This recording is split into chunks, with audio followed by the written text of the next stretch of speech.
الحمد لله رب العالمين والصلاة والسلام على المبعوث رحمة للعالمين نبينا محمد وعلى آله وصحبه أجمعين.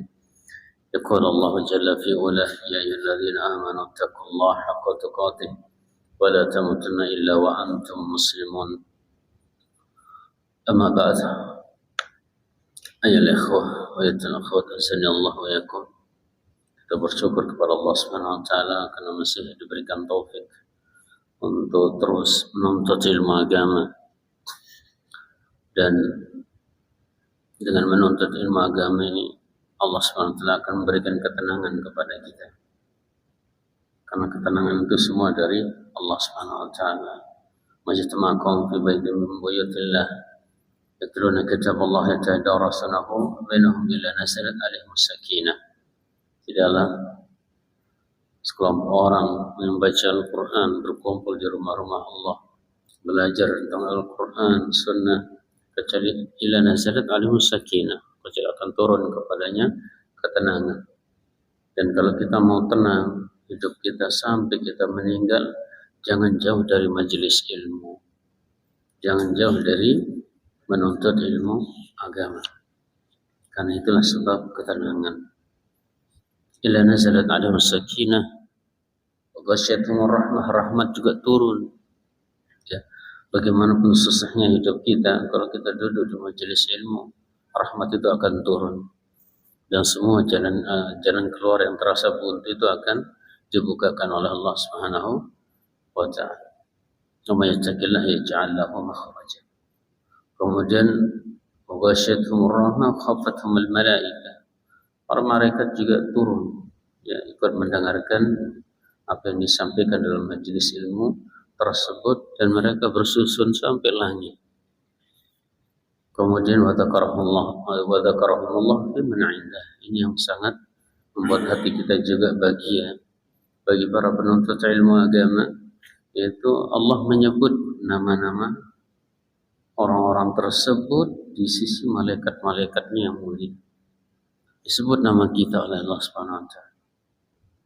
Di dekatnya Jibril, di dekatnya Israfil, di dekatnya Mikail, yang mereka adalah malaikat-malaikat yang sangat luar biasa. Dan siapa yang tidak bangga, ya, namanya terkenal di langit, disebut-sebut oleh Allah, sedang menuntut ilmu disebut nama kita, si ini, si itu. Bangga sekali. Semakin sering disebut oleh Allah, menunjukkan Allah semakin cinta, dan Allah tidak akan mungkin menyiksa orang-orang yang dia cintai nanti di akhir. Para jemaah dimuliakan Allah Subhanahu wa taala melanjutkan bahasan dari kitab Nabi Syuja dikarang oleh Syekh Al-Qadhi Abu Syuja rahimahullah taala dalam fikih Syafi'i, masuk ke pembahasan tentang riba. Beliau mengatakan wa riba fil dhahab wal fiddah wal mat'umat. Riba itu bisa terjadi pada emas, perak, atau benda-benda berharga seperti juga uang atau cek atau apapun yang itu bernilai. Wal mat'umat, dan juga terjadi pada makanan. Riba itu asal katanya berasal secara bahasa artinya tambahan, seperti firman Allah Subhanahu wa taala dalam surah Al-Hajj 5, wa taral arda hamidatan. Engkau melihat bumi itu tandus, fa idza anzalna 'alaiha al-ma' ihtazzat wa ketika kami turunkan dia air, ihtazzat, maka kembali padat bumi itu, warabat, dan semakin tinggi dia, semakin atas.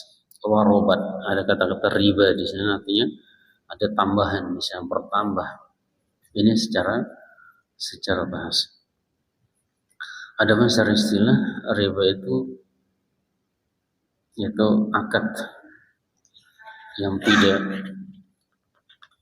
sesuai secara syar'i dengan menambah pembayaran ketika tidak bisa dilunasi.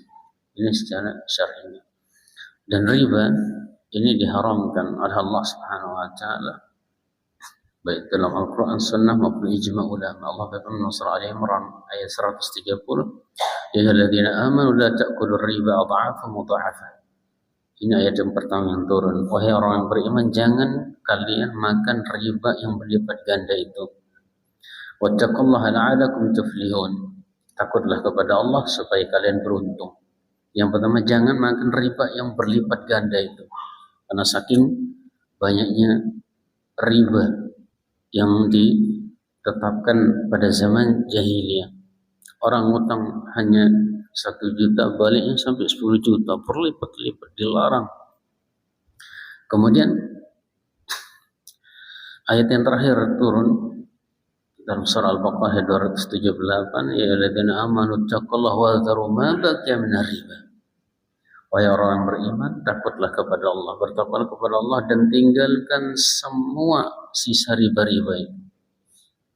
In kuntum mu'minin, jika kalian beriman kepada Allah. Fa illam taf'alu fa'adhanu biharbin min Allah wa Rasul. Jika kalian tidak lakukan, maka fa'adhanu, ya, umumkanlah biharbin min Allah wa Rasul, dengan perang dari Allah dan Rasulnya. Wa in tubtum falakum ru'usu amwalikum. Kalau kalian bertobat, maka kalian, ya, yang boleh adalah ngambil modal kalian saja. La tadzlimun wa la tadzlamun. Ya, kalian tidak zalim dan tidak juga dizalim. Tinggalkan semua riba itu, walaupun cuma 1%, walaupun cuma 0,5%, semua ditinggal. Ambil modalmu saja. Kalau memang meminjamkan uang atau yang lain. Kemudian datang juga peringatan keras dalam surah Al-Baqarah 275, alladzina ya'kuluna ar-riba la yaqumuna illa kama yaqumu alladzi yatakhabbathu asy-syaitanu minal mas. Orang-orang yang makan riba tidaklah bangkit nanti pada hari kiamat kecuali seperti orang-orang yang yatakhabbathu asy-syaitanu minal mas, seperti orang-orang yang kesurupan, gila. Dzalika bi annahum qalu innamal bai'u mislu riba. Dan demikian itu karena mereka mengatakan jual beli sama dengan riba. Ya sama saja, riba juga cari untung, jual beli cari untung juga. Apa bedanya, kata mereka. Ini perkataan orang Yahudi dahulu. Wa halallahu al-bai'a wa harrama riba. Allah menghalalkan jual beli. Karena jual beli jelas, ini harganya berapa? 50.000. Modalnya 40.000 di sana, ini harganya 50. Kalau dia ridho, dia beli 50, dapat dia untung 10.000 atas dasar sukarela. Adapun kalau riba, dia orang minjam 50.000, balik 60.000, disyaratkan balik 60.000, yang 10 ini itu masih berat, masih tidak ridho. Nah, faman ja'ahu ma'adzatun min rabbih fantaha falahu ma salam. Ya, siapa saja yang telah datang peringatan dari Rabb-nya, maka hendaknya berhenti dari riba ini, dan baginya yang dulu-dulu itu sudah dianggap halal buat dia. Riba yang dulu-dulu itu sudah dianggap halal bagi dia. Karena belum datang ilmunya, belum datang peringatan. Jadi kalau yang dulu-dulu yang sudah itu lebur sudah dosanya. Wa amruhu ila Allah, dan urusannya nanti di sisi Allah. Wa man 'ada fa ulaika ashabun nar. Siapa yang mengulangi lagi setelah datang peringatan, maka mereka lah penduduk neraka, hum fiha khalidun. Mereka kekal di dalamnya. Maksudnya kekal di dalamnya, kalau dia muslim itu saking lamanya dan keras siksaannya, seolah-olah dia kekal di sana. Dari Jabir radhiyallahu anhu qala lana Rasulullah sallallahu alaihi wasallam akil riba. Rasulullah sallallahu alaihi wasallam melaknat pemakan riba. Pemakan riba yang ngasih pinjaman online dengan bunga sekian, kemudian dia makan hasilnya, dilaknat oleh Rasulullah SAW.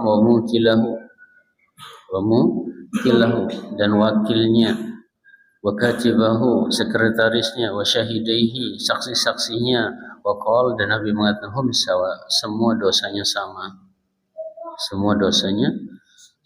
Dalam hadis Abu Hurairah, Nabi SAW bersabda, ijtanibu sab'al mubiqat, jauhilah 7 yang menghancurkan kalian nanti di akhirat. Qala ya Rasulullah wa ma hunna, apa itu Rasulullah? Yang pertama syirku billah, menyekutukan Allah. Yang kedua sihir, belajar ilmu sihir, ilmu sela. Wa qatlun nafsi allati haramallahu illa bil haq. Yang ketiga membunuh jiwa yang Allah haramkan tanpa hak. Kemudian kedua, keluar riba, memakan riba. Ini juga bisa menghancurkan agama kita. Artinya apa? Ini sangat mengkhawatirkan nanti. ya, keadaan manusia makan riba. Wa aklu malil yatim, kemudian yang kelima memakan harta anak yatim, ini juga bahaya sekali, sangat berbahaya. Wa tawalli yaumaz zahfi, kemudian selanjutnya kabur dari medan peperangan, bukan siasat, kabur saja. Wa qadhful muhsanatil mu'minatil ghafil, kemudian yang ketujuh menuduh wanita beriman baik-baik untuk berbuat zina, dia tuduh, maka ini juga berat, urusannya berat nanti di hari kiamat. Dalam hadis Abdullah bin Hanbalah radhiyallahu anhu qala Rasulullah sallallahu alaihi wasallam, dirhamu riba yaqulu rajul wa huwa ya'lam. Satu dirham riba itu satu dirham kalau kita ya paling berapa puluh ribu satu dirhamnya. Wa huwa ya'lam, dan dia tahu itu adalah riba, asyaddu min sittatin wa salasina saniyatan, lebih besar dosanya daripada 36 kali berzina. 36 kali berzina. Hadis yang lain, dosa riba yang paling ringan adalah seperti menzinai ibunya sendiri. Nauzubillah min dzalik. Kemudian riba ini ada berapa jenisnya? Yang pertama ada namanya riba duyun, riba hutang. Riba karena dengan sebab hutang. Riba karena dengan sebab menghutang. Bagaimana itu? Ya, misalnya dia ngasih orang hutang, ya berapa 10 juta, 10 juta dengan persyaratan apa, nanti baliknya 15 juta. Jangan 10 juta di akadnya, ini saya kasih pinjam 10 juta tapi nanti apa baliknya 15 juta. Maka yang 5 juta ini adalah riba. Atau tidak langsung disebut 5 juta tapi nanti per hari bunganya 1% misalnya. Per hari 1%. Maka bunga ini semua termasuk riba. Ini gara-gara sebabnya adalah ngutang.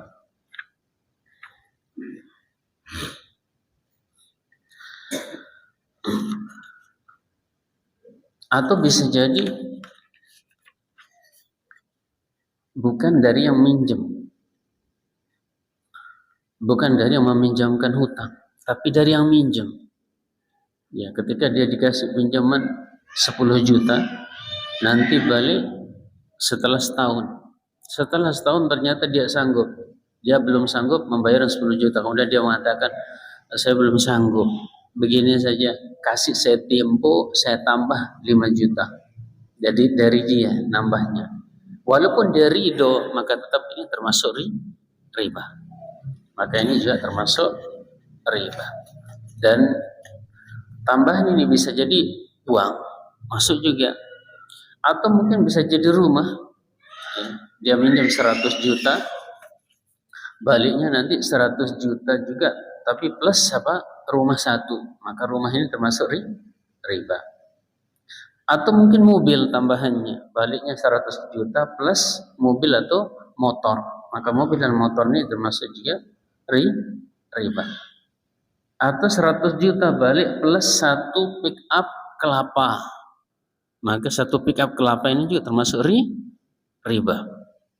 Karena dalam kita hutang menghutang itu kita kasih hutang kepada orang itu atas dasar lillahi ta'ala. Tidak boleh kita cari bisnis lewat hutang, karena akad hutang itu adalah membantu, tolong menolong. Oleh karena itu kalau memang kira-kira ya perputaran bisnisnya berhenti gara-gara dia kasih orang hutang, lebih baik tidak usah ngasih hutang. Ya. Tidak usah ngasih hutang. Maaf, lagi seret ini, lagi muter-muter modal sudah juga. Ya, lebih baik kita cari keuntungan besar-besaran lewat jual beli, karena itulah yang halal. Adapun lewat ngutang tidak boleh, walaupun cuma satu rupiah. Atau bisa juga nanti tambahan itu tidak dalam uang, bentuk uang, rumah, kelapa atau kebun atau mobil atau motor. Bisa juga tambahan itu adalah apa? Dalam bentuk manfaat yang lain. Dalam bentuk manfaat yang lain. Misalnya apa? Ini saya kasih minjem 10 juta. Nah, nanti baliknya 10 juta plus apa? Kawinkan saya dengan adik perempuan. Kawinkan saya dengan adik perempuan. Maka ini termasuk riba. Iya, riba. Yang tambahan tuh tidak mesti uang. Tidak mesti uang. Bisa juga yang lain. Maka para ulama juga memasukkan ini juga termasuk riba.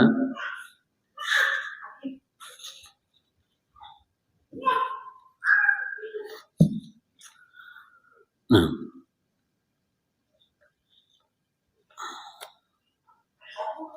itu namanya riba qard. Riba karena hutang. Atau bisa juga riba ini riba buyu. Riba karena jual beli. Kalau tadi ngasih orang hutang, kemudian kalau tidak dilunasi, disyaratkan ada tambahan di sana. Ada tambahan. Bisa juga yang kedua karena apa? Jual beli. Jual beli biasanya dia ngeridit. Nah, dia ngeridit ke orang lain apa? Kredit motor atau kredit kebun. Ya. Ini dia harus ngeredit, dia ambil kebun ini 100 juta. Tapi saya belum bisa lunasi sekarang yang 100 juta ini. Ya, saya persekot dulu 50 juta. Berarti sisa utangnya berapa?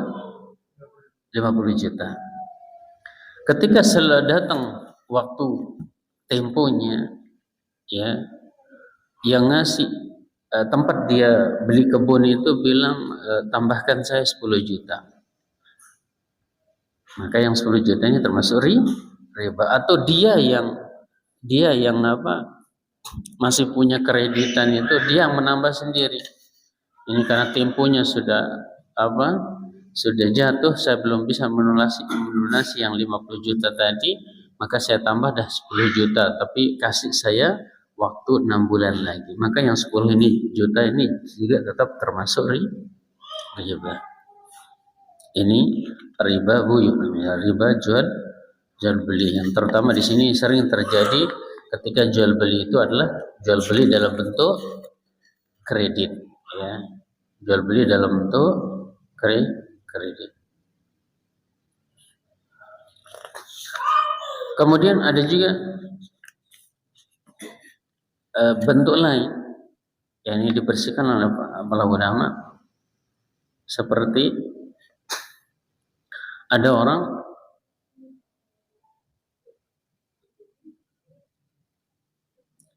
memberikan orang hutang. Ini saya kasih minjem uang saya 100 juta. Saya kasih minjem uang saya 100 juta dalam jangka waktu setahun. Dalam jangka waktu setahun. Setelah 6 bulan datang dia ke orang yang ngutang tadi. Saya lagi susah ini. Saya mau ambil uang itu 80 juta saja.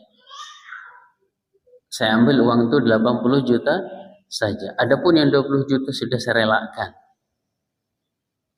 Boleh enggak seperti ini? Sebagian ulama mengatakan tidak boleh, sebagian mengatakan boleh. Dan pendapat yang paling kuat adalah boleh. Boleh. Saya ngasih utang ke B. Akadnya setahun 100 juta. Ini akadnya setahun 100 juta. Baru 6 bulan saya ternyata kesusahan. Datang saya, aran dek kepeng no. Baru 10 juta wah, atau 50 juta setengah saya lunasi sudah, saya relakan. Maka di sini ini bentuk yang menurut pendapat yang lebih sahih ini boleh. Ini dikenal dalam kitab fikih namanya ba' wa ta'ajjal. Dalilnya adalah ketika Rasulullah Sallallahu Alaihi Wasallam ini mengusir orang-orang Yahudi dari Madinah karena mereka curang dan suka berkhianat. Maka mereka datang kepada Nabi Sallallahu Alaihi Wasallam, engkau mengeluarkan kami dari Madinah sementara orang-orang punya hutang kepada kami. Maka Nabi SAW mengatakan da'wa ta'ajjalu. Sudah apa? Ini segerakan pelunasannya dan ambil seadanya saja. Sisanya biarkan. Biarkan, jangan dihitung. Maka bentuk yang seperti ini diperbolehkan. Kemudian yang terakhir yang kita bahas, ada juga riba namanya riba syafaat. Ada riba namanya riba syafaat. Bagaimana riba syafaat ini? Syafaat itu adalah membantu orang karena kita punya power di sana, kita punya kedudukan di sana. Itu syafaat. Ada orang minta dibuatkan SIM, kemudian saya kerja di sana memang ngurus SIM. Ngurus SIM. Saya memang bidangnya saya di sana. Di sana kalau saya terima hadiah bagaimana? Dari pengurusan SIM itu apakah itu riba apa enggak? Nah, ini yang akan dibahas. Ini dalam hadis Abu Umamah radhiyallahu anhu dari Nabi sallallahu alaihi wasallam beliau bersabda, "Man syafa'a li akhihi syafa'atan." Barang siapa yang memberikan syafaat kepada saudaranya, fa ahda lahu hadiyatan 'alaiha faqabilaha. Kemudian dia menerima hadiah darinya. Menerima hadiah dari membantu itu. Faqad ata baban 'aziman min abwabir riba. Maka dia telah jatuh ke dalam pintu-pintu riba yang sangat besar. Pintu-pintu riba yang sangat besar. Siapa saja yang membantu saudaranya karena dia punya kedudukan di sana, kemudian dia diberikan hadiah, ya, diberikan hadiah lalu dia terima, maka dia telah jatuh ke dalam pintu-pintu riba. Sebagian ulama mengatakan ini adalah riba hakiki, riba yang betul-betul maksudnya. Sebagian juga mengatakan ini riba maknawi. Tetapi ya sebagian ulama ini lebih condong ini memang betul-betul riba. Ini betul-betul riba. Dan keadaan seperti ini ada beberapa keadaan. Yang pertama, ayakun hadha rajul min al-amilin fi nafsil majal. Kalau orang tempat dia minta bantuan itu memang dia kerja di bidang itu seperti tadi, fi nafsil makan, di tempat itu. Fayatahu rishwatan la tajuz. Maka kita minta bantuan ke dia untuk menyelesaikan urusan kita. Setelah itu kita selipkan amplop di sana.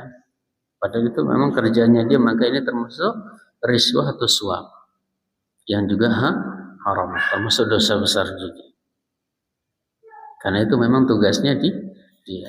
Keadaan yang kedua, wa in kana hadha rajul ya'ti biha bisyafah wal jah. Fasahih min aqwal ahli ilmu annahu la yajuz ayyata. Yang kedua, keadaan yang kedua, si laki-laki ini tidak bidangnya di sana, cuma dia punya pengaruh. Dia punya pengaruh untuk dimintai bantuan. Maka pendapat yang sahih kata Syekh Sulaiman Ar-Ruhaili, tidak boleh dikasih hadiah. Tidak boleh dikasih hadiah sebagaimana hadis Nabi tadi. Keadaan yang ketiga, wa in kana hadza sayati biha bi ta'qib wal mutaba'ah wa dhihab li dawair laysa muwaddifan fil jahl wa la istikhdam jahu walakinahu sayutabi wal muamalah hatta yanhayaha wa yajuz an ya'khudh al ujrah al mu'tadah lana hadha min babil amal. Keadaan yang ketiga, dia bukan orang yang kompeten di sana. Dia juga tidak punya kedudukan power. tapi dia berusaha untuk membantu dari awal sampai akhir. Biasanya siapa yang kayak gini? Calo, calo SIM, calo apa lagi? Dari awal sampai akhir dia yang ngurus semua. Maka di sini fayajuz kata saya, ini diperbolehkan.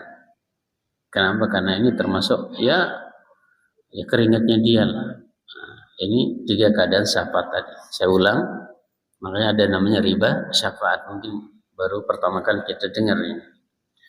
Jadi yang pertama, kalau orang itu tempat kita minta bantuan itu memang kerjaannya itu dan memang bidangnya itu. Kita kasih dia hadiah